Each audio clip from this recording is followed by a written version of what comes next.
What if I told you that the conversation you have before the world ever hears your voice is quietly deciding the direction of your entire life?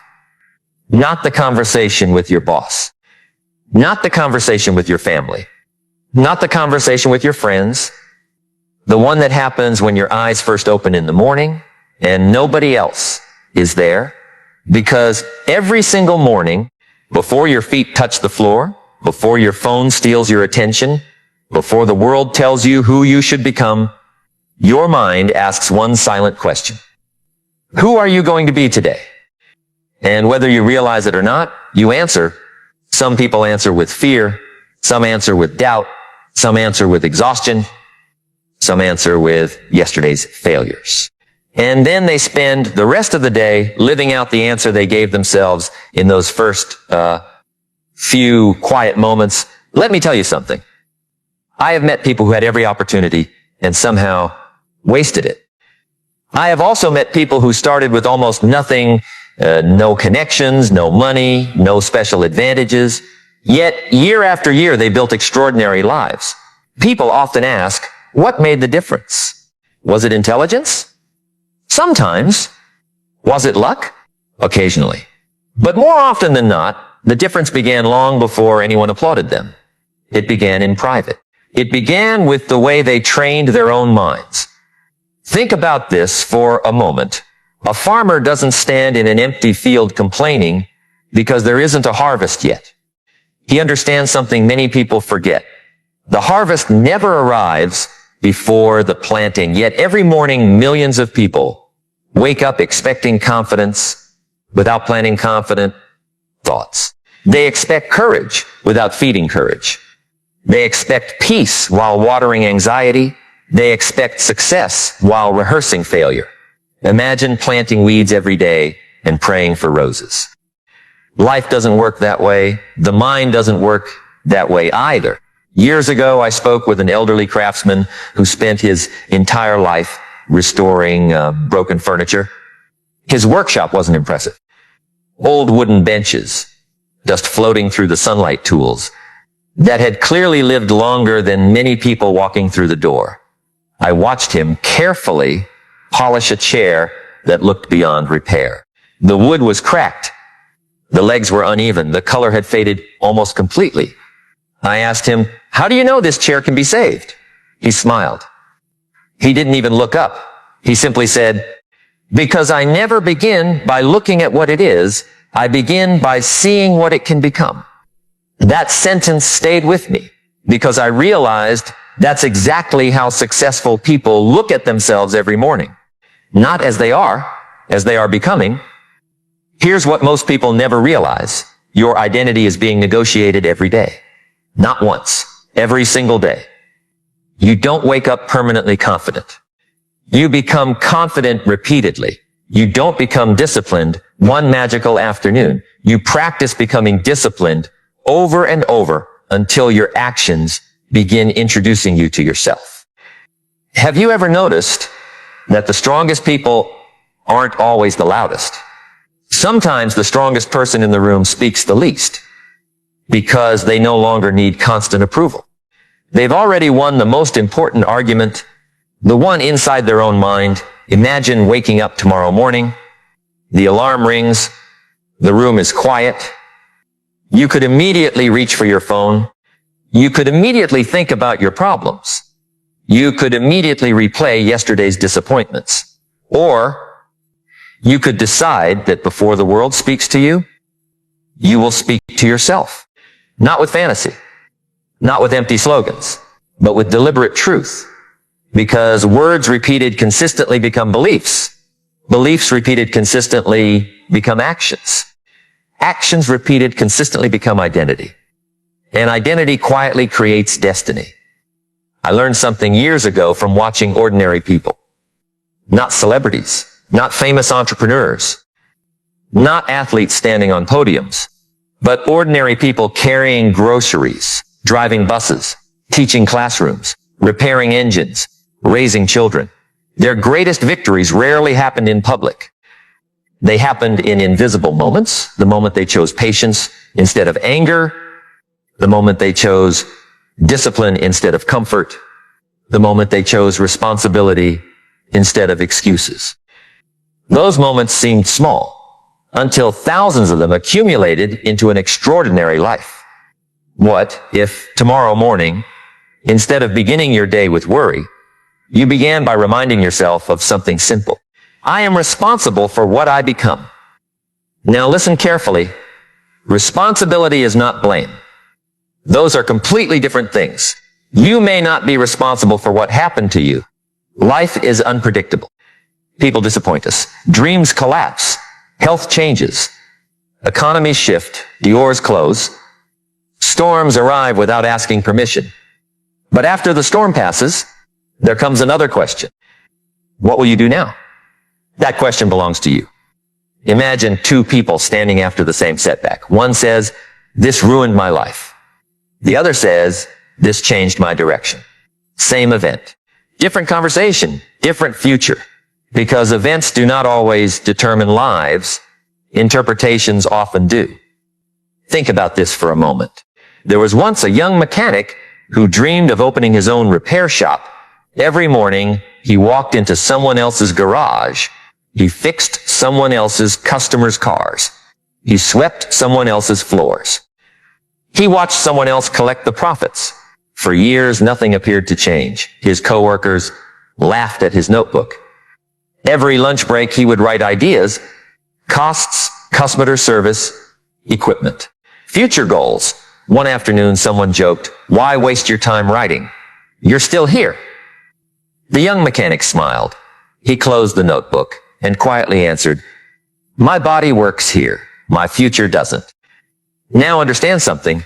That notebook didn't build the business, but it built the businessman, because every morning before touching a wrench, he reminded himself, "I am preparing, even when nobody notices." Years later, customers lined up outside his own garage. People called him lucky. They saw the building. They didn't see the thousands of mornings when he had already become the man capable of running it. Success often arrives publicly long after transformation happened privately. Hey, have you ever noticed that? People celebrate the graduation. Nobody applauds the lonely nights of studying. People admire the marathon medal. Few appreciate the freezing mornings when nobody else was awake. People admire confidence on stage. They rarely imagine the years of uncertainty someone walked through before speaking with conviction. Here's what most people never realize. Confidence is often borrowed from evidence. Every promise you keep to yourself becomes evidence. Every habit completed becomes evidence. Every difficult conversation faced becomes evidence. Every temptation resisted becomes evidence. Eventually your mind begins saying, "I've seen you before. I've seen you keep going. I've seen you survive harder days than this. I've seen you grow." That is authentic confidence, not pretending you're fearless, remembering you've already overcome fear before.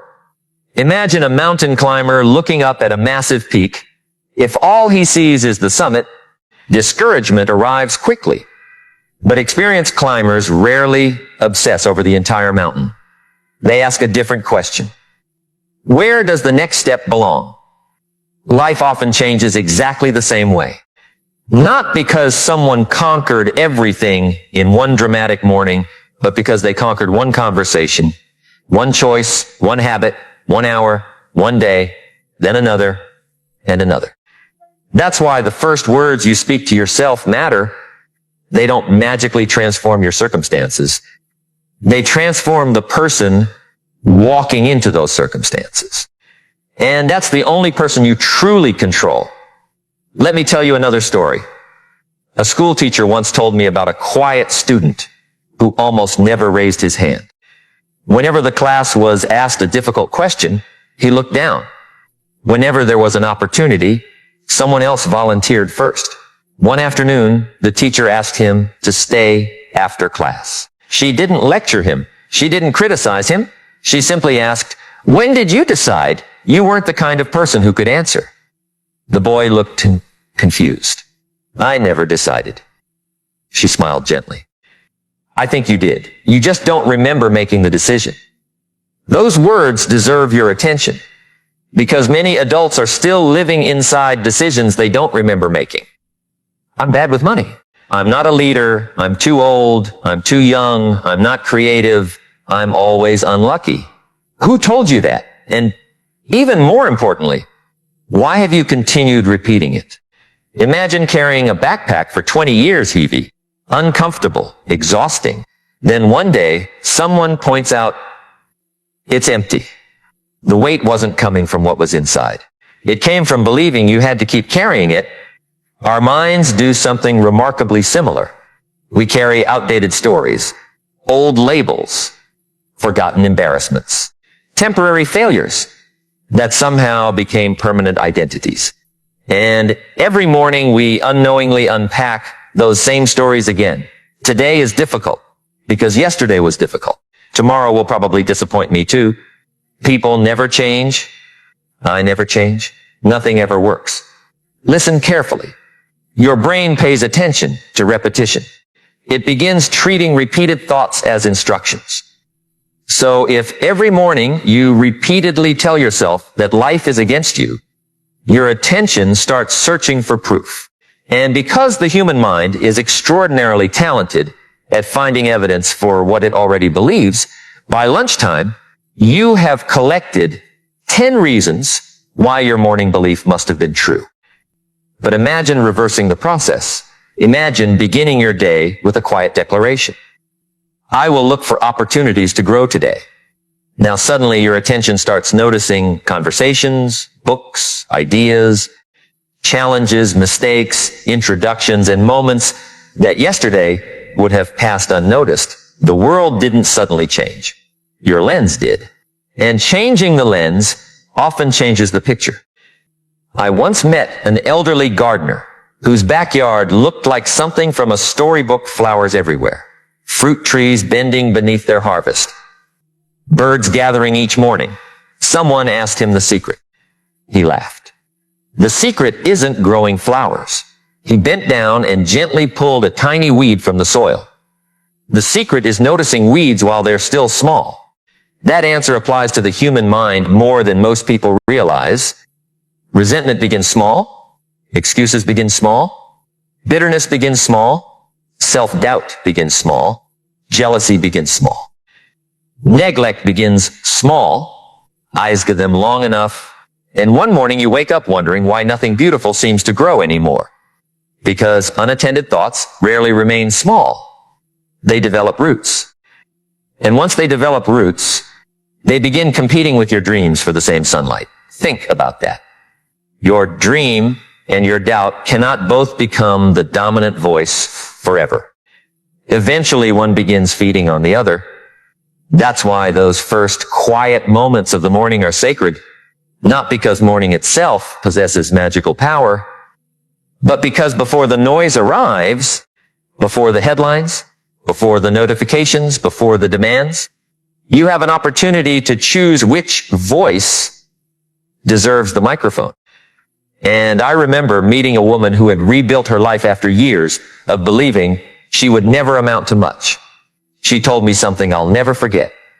She said, for years, I waited to feel different before I acted different.